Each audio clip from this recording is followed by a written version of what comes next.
Thank you, Mooji. Mm-hmm.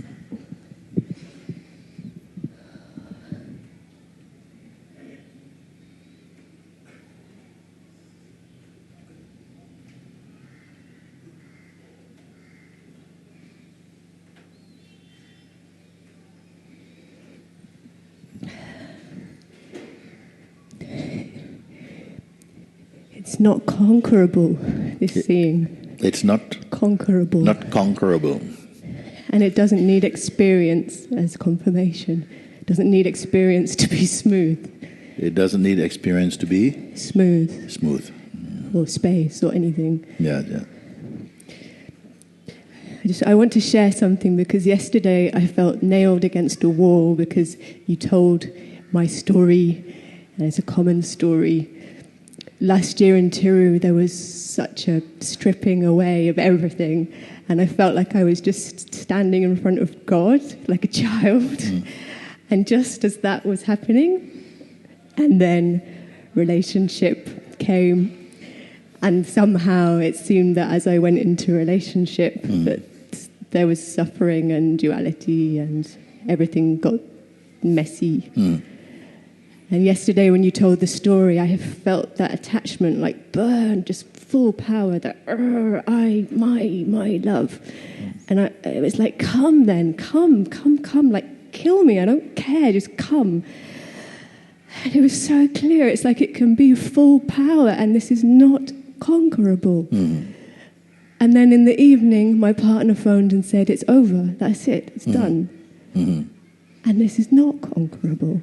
Mm-hmm. You know, and all the fears, you'll be a lonely old crone, you'll be in a house in a forest with cats and you'll never find love again, and everything can come and it doesn't matter.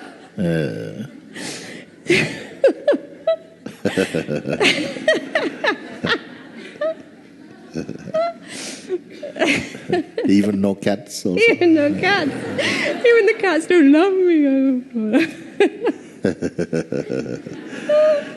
We know how to frighten ourselves, actually. Oh, God. Yeah. It is very good that you can invite or push your worst case scenario, and rather than, but say, okay, bring it on,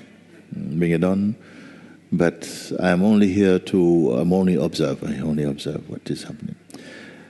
Allow that energetic presence of fear to tear up your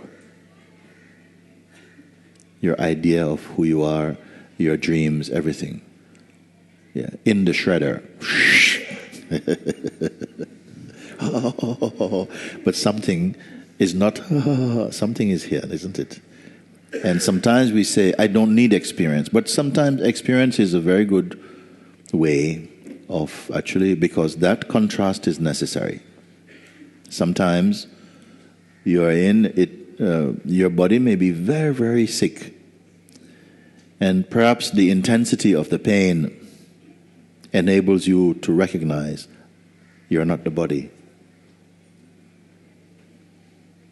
Once when we stopped, I think it was in Chennai some years ago, we were just arriving for the season of satsangs into the Vanamalai. And we had to stop in the center of the city to buy cloth for backdrops and stuff like that. We went in, and it was like a Saturday. A group of us went, and it was a full power market. People and someone say, actually, normally my mind wants to look and evaluate and to check things out and to make some assessment of the environment and so on. But so many things are happening here, my mind can't keep up. And it's just stopped. In the middle of everything. It just became very quiet. It was too much. Then silence. Then in that moment you realize sometimes in intense contrast, intense pain, intense experience somehow enables you to see, I am none of that. There's a stillness here, a silence that is not participating in any activity, even in the perceiving of the activity. Even in the perceiving of the activity, the perceiving itself is perceived. And what is remaining here? Unspeakable. No words from any language, from any master can convey that subtle state.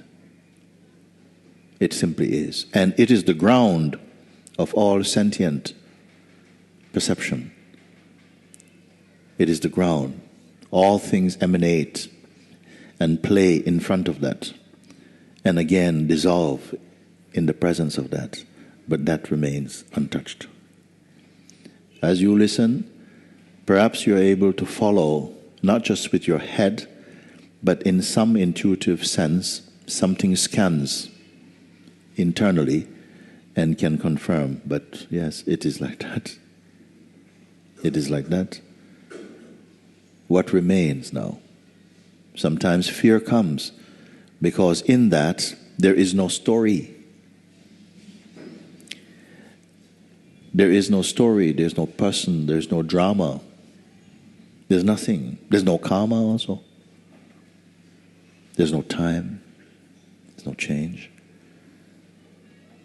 Then sometimes a thought may come like, but what can I do with that? He said, even that one is not there. What can who do with it? It's just a thought and you're able to see it. But if there is strong identification, that thought is not given up easily. And so in a subtle way, you choose that thought, and that thought gives you a sense of being pulled into or pulled out of yourself, which is not really true, but it will be experienced as though it is true, like that.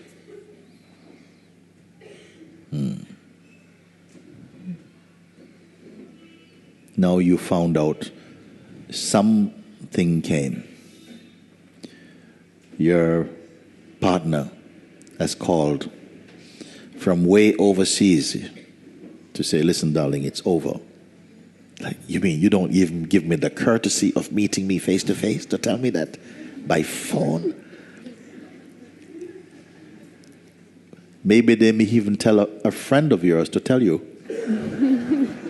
He says he doesn't even want to speak with you. It is finished. And you're in 2 different continents. And what noise that may create inside, emotionally. And still, in the highest intensity, the strongest pulsation of the mind and the senses and the imagination, and all the insecurities and all the fears of rejections and all of that, everything is full tsunami. And still you're able to say, this is unconquerable. This may still be going on. You're taking your shower and you can't even hold the soap because something is just all messed up. And still, there is that stillness, which is unconquerable. It's a beautiful word. I'm liking that word now. Untouched. Be there. Be with that. Mind may say, you're running away. You should face everything. Yes, you're not running away. There's no need to run away. You're always here. In fact, when you're here, for the first time, you're here. Not hiding behind some projection or something. You're fully here. In and as your own self. The sense of a personality, the idea we have of who we are, lives on, but it's fading in potency. And that fading even is perceived in that pure background of awareness. Isn't it so?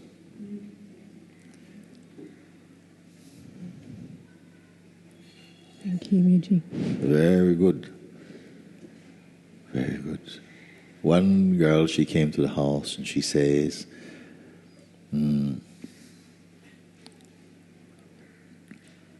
today is a very strong day for me because my relationship finished this morning. And I was living in his flat. So I have no home, and no boyfriend, no home. And I lost my phone. So all my contacts are not there. I have to wait now to find and get those contacts from a friend of mine. I don't know where to go. I have no future. Okay? And I have no money. I only have a few pounds in my pocket. But I feel great.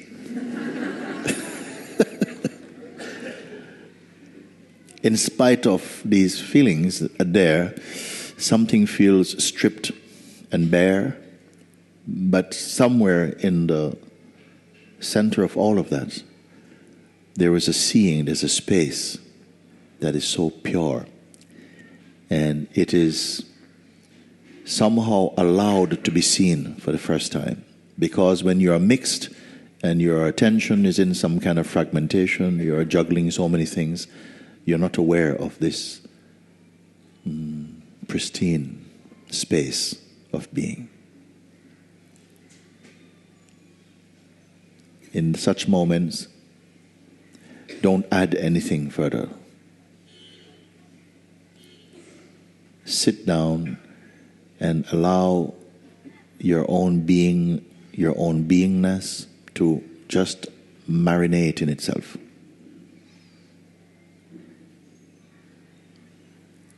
You're not waiting, not expecting. Perhaps for the first time in a long time, you are still. Still. Your mind is stilled.